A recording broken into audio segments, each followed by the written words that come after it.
शिशु मां से किसी और के मुकाबले बहुत अलग किस्म का संबंध स्थापित करता है।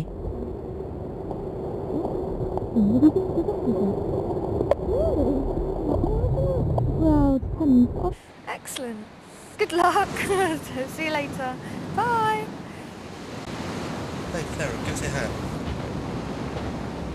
दूसरी आवाजें जैसे पिता की आवाज भी द्रव्य के बजाय हवा से गुजरती है और वो आसपास की आवाज में डूब भी सकती है।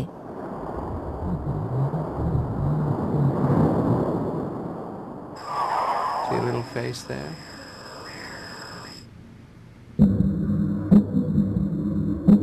भ्रूण शायद सबसे तेज आवाज अल्ट्रासाउंड स्कैन के दौरान ही सुनता है। बहुत ऊंची फ्रीक्वेंसी के कारण मनुष्य के कान को न सुनाई देने वाली अल्ट्रासाउंड तरंगों को सुनना नामुमकिन होता है, लेकिन अल्ट्रासाउंड के कारण एमनियोटिक द्रव्य में दूसरी तरंगें पैदा होती हैं, जिन्हें शिशु सुन सकता है।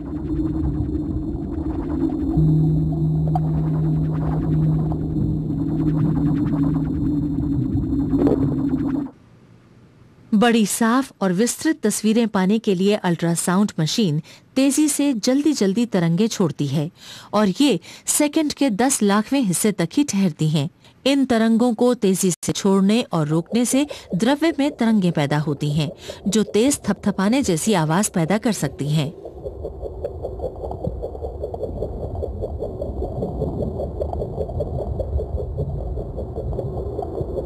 अगर प्रोब को शिशु के कान के ऊपर ही रखा जाए तो आवाज सबवे ट्रेन जितनी तेज सुनाई देगी।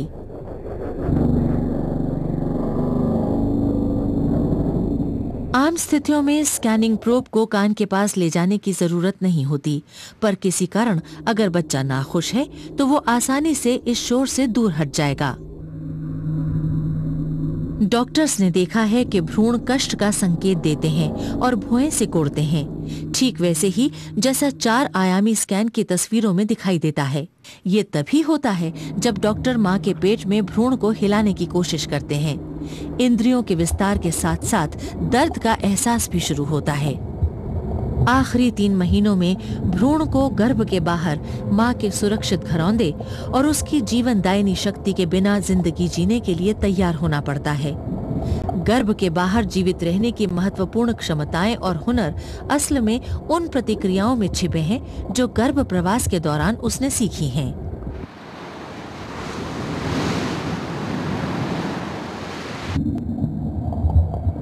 26वें हफ्ते से शिशु 90% वक्त सोने में बिताते हैं और जब वो सोते हैं तो उन्हें कोई नहीं जगा सकता।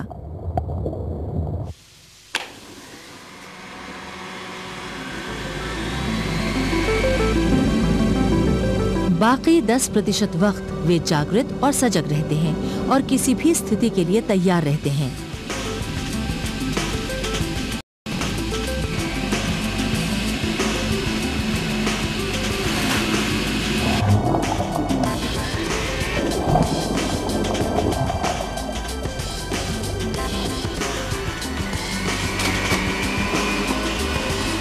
ये अचानक उठी किसी भी आवाज से चौंक सकते हैं और हाथ और पैरों को झटके से मारते हैं। चौंकने की क्षमता माना जाता है कि उस समय विकसित हुई जब हमें पैदा होते ही खा लिए जाने का डर रहता था। अचानक उठी आवाज या शिकारी का स्पर्श ये प्रतिक्रिया करने को मजबूर करता था, जिसमें अपनी रक्षा के लिए हमारे हाथ स्वतः ही चलने लगते हैं। आज के जीवन में इस क्षमता की जरूरत न रह गई हो, लेकिन दूसरी क्षमताएं जन्म के बाद जिंदा रहने के लिए काफी महत्वपूर्ण हो जाती हैं।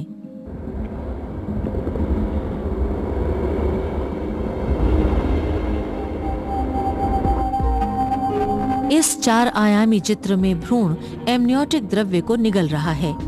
इन आखिरी 3 महीनों में प्रतिदिन वो तकरीबन आधा लीटर एमनियोटिक द्रव्य निगल लेता है।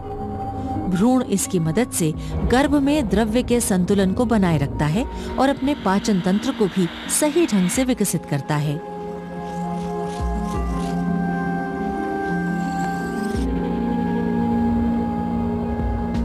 लेकिन पैदा होते ही कॉर्ड कटने पर शिशु को मुंह के द्वारा पेट तक खाना पहुंचाने के हुनर की फौरन जरूरत पड़ेगी।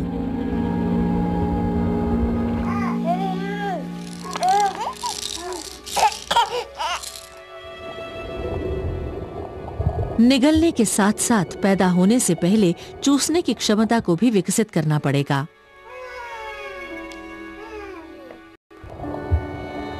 निपल के आकार की कोई चीज उसके मुंह के करीब आते ही उसमें इस काबिलियत का असर दिखाई देने लगेगा। 25 हफ्ते के इस भ्रूण ने सबसे पहले 11 हफ्ते की उम्र में अपना अंगूठा चूसा था। उस वक्त ही उसने 2 में से किसी एक हाथ के प्रति अपनी पसंद को तय कर लिया था। अल्ट्रासाउंड स्कैन से पता लगा है कि जैसे ही अंगूठा चूसने की शुरुआत होती है तो भ्रूण ये संकेत दे देता है कि वो बाएं हाथ का इस्तेमाल करेगा या दाएं का।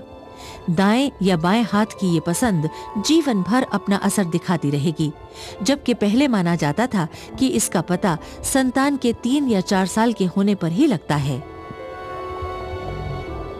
26वें हफ्ते में भ्रूण की लंबाई सिर से पांव तक 25 सेंटीमीटर हो जाती है। वो तेजी से बढ़ रही है और 3 महीने के 30वें चरण से जन्म की ओर बढ़ते समय इसका वजन तिगुना हो जाएगा और लंबाई दुगनी हो जाएगी। साथ ही उसके मस्तिष्क और स्नायु तंत्र में जबरदस्त विकास होगा और भ्रूण की याद रखने की काबिलियत भी विकसित होगी।